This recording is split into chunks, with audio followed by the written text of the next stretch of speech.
بسم الله الرحمن الرحیم. محترم لیدونکو، نیکې هیلې سلامونه مې ومنئ.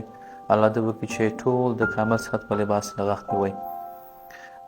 یو ځل بیا هم زه ډاکټر عصمت الله ځپاند د داخله ناروغیو متخصص ستاسو په حضور کې د یوې بلې مهمې موضوع سره حاضر شوی یم چې هغه د شکر ناروغي ده.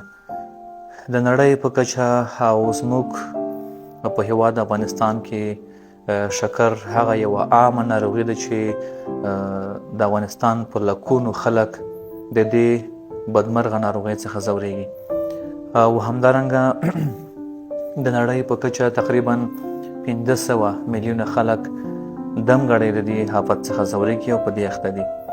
د شکر ناروغي هر کله چې د یو شخص په بدن کې په دوامداره توګه د شکر اندازه یا کچه لوړیږي او په بدن کې د یو شمېر ستونزو، ګیلو او ناروغیو د رامنځته کېدا باعث شي، نو دې ته شکر ناروغي ویل کېږي.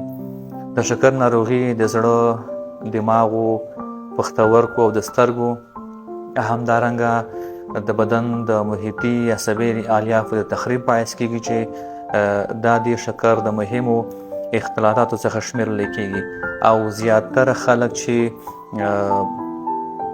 ډاکټرانو ته ورځي د همدې 4 یا 5 اعضاو د ستونزو له امله دوی مراجعه کوي او شکایت لري. د شکر ناروغي په 2 ډوله ده. په اول ټایپ کې کله چې په بدن کې د شکر کنټرولونکي مواد د انسولین په مطلق ډول شتون ونه لري چې انسولین په نوم سره یادېږي، دغه ناروغي رامنځته کېږي.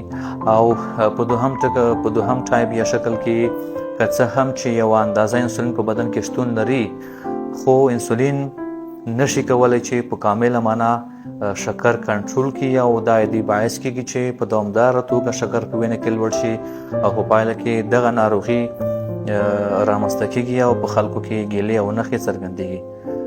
د شکر د اول ټایپ عوامل دا دي چې دغه شکر په ماشومتوب کې څرګندېږي او علت دا وي چې د بدن انټي باډي یا دفاعي سیستم د انسولین د شکر د کنټرول په مرکز چې پنکراس نومیږي حمله کوي او د هغې په داخل کې د انسولین د شکر د کنټرولونکي هورمون حجرات تخریبوي.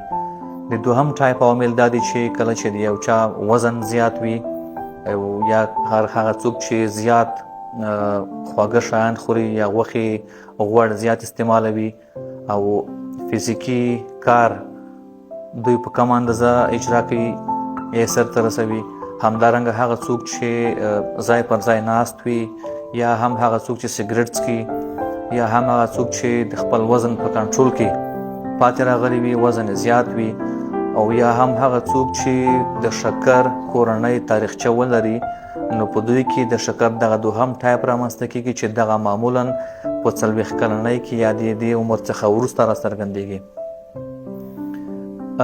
کله چې په چا کې شکر رامنځته شو، دغسې ناروغان په لومړیو کې 3 عمده ګیلې لري.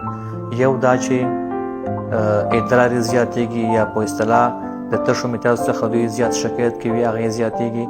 دوی زیاتې اوبه څښي، تږي کېږي، خولې وچېږي. او بل دا چې دوی زیات وږي کېږي، د لوږې احساس کوي. زیاتره ناروغان د همدې ګیلو له امله ډاکټر ته ځي او کله چې معاینه کېږي نو د دوی شکر لوړ وي یا هم د شکر ناروغي لري. ځینې ناروغان د دوامداره سوزاک له امله ډاکټر ته ځي او یا هم د سترګو د دید یا نظر د کمښت له وجې د سترګو متخصص ته ځي او یا هم د پښو لاسونو د دردونو له امله د اعصابو ډاکټر ته ځي او یا هم د زړه د ستونزې له امله د زړه متخصص ته ځي. خو دغه په ټوله کې دغه نښې د دوامداره شکر جګېدو له امله هم رامنځته کېږي. کله چې شکر معاینه کېږي په دې خلکو کې چې دوامداره سوزاک لري، د مثانې د ګردو خانتنات میکروبونه لري، د سترګو د نظر د کمښت څخه دوی شکایت کوي، یا هم زړه ستړی کېږي یا هم د زړه مشکل پیدا کوي، او یا هم د لسو او د پښو د سوخت او سوزش څخه دوی شکایت لري. زیاتره عامل د وینې لوړ شکر تشکیلوي. کله چې شکر په یو چا کې رامنځته شو او هغوی مراجعه کوي ډاکټر ته، نو په دې وخت کې یو شمېر معاینات اجرا کېږي چې هغه په نهار او یا هم د ډوډۍ څخه وروسته په دواړو شکلونو شکر معاینه کېږي. کله چې شکر لوړ و نو بیا د ډاکټر لخوا ناروغ ته پرهیز د هغې ترڅنګ یو شمېر دوا توصیه کېږي او ناروغ هغه دوامدار استعمالوي. بل یو ټیسټ یا معاینه شتون لري چې 3 میاشتې وړاندې موږ ته د شکر شتون وګوته کوي. هغه هم دوی ته اجرا کېدلی شي او دا ښیي چې د ناروغ شکر 3 میاشتې وړاندې د دې کچه لوړه شوې ده. کله چې شکر په ناروغ کې تشخیص شو نو بیا د هغې په درملنه باندې لاس پورې کېږي. په ټوله کې د شکر درملنه په 2 ډوله ده.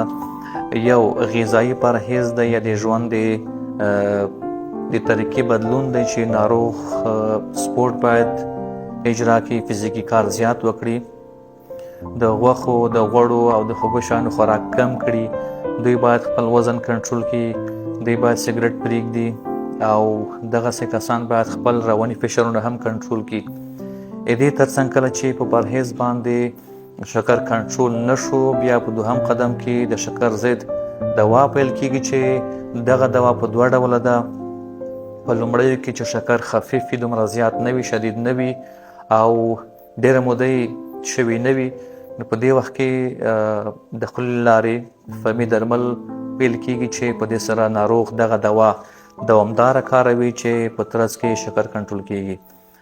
که چېرته بیا داسې و چې د یو چا شکر دوامداره زیاتېدو یا کنټرول نشو، نو په دې وخت کې بیا د شکر د کنټرول ضد زرقي درمل چې د شکر د کنټرول هورمون په نوم سره هم یادېږي، هغه انسولین دی چې بیا په زرقي ډول د پوستکي لاندې هغه کارول کېږي او د شکر د کنټرول باعث کېږي.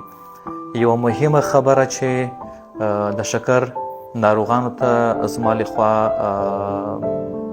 وړاندې کېږي هغه دا ده چې زیاتره ناروغان په خپل سر دوا پرېږدي او یا هم مختلفې دواګانې بدلوي چې دې په ترڅ کې د دوی شکر د کنټرول نه وځي او خدای مکړه د زړه، د دماغو، د عصبي الیافو، د پښتورګو او د سترګو د خرابېدا باعث کېږي. نو لازمه ده چې هر یو ناروغ هر ډاکټر ته چې د شکر په اړه معلومات ولري او د هغې تشخیص او درملنه وکولی شي، لازم دي چې ناروغ ته منظمه لارښوونه اجرا کړي تر څو د هغې په پایله کې ناروغ خپل پرهیز او خپل درملنه په ښه شکل تطبیق کړي تر څو د شکر ناروغي کنټرول او هغه اختلالات او ناروغۍ چې د زړه، پښتورګو، دماغو او سترګو د فلج کېدا د خرابېدا باعث کېږي د هغې څخه ناروغ ساتل شوی وي. نو دا و د شکر په اړه لنډ معلومات چې ستاسو سره ما شریک کړل. انشاءالله په راتلونکي کې بیا هم تاسو ته د یوې نوي موضوع سره راځو. تاسو په الله سپارو د ښه صحت او خوشحاله وخت په هیله. AMC ابدالي طبي کمپلیکس د روغتیا پالنې ډاډمن ځای، ځوان انرژي او ذهین افکار، شفابخش لاسونه، کمسارې طبي ټکنالوژي. ابدالي د صحتمند ژوند د هیلو دریڅه.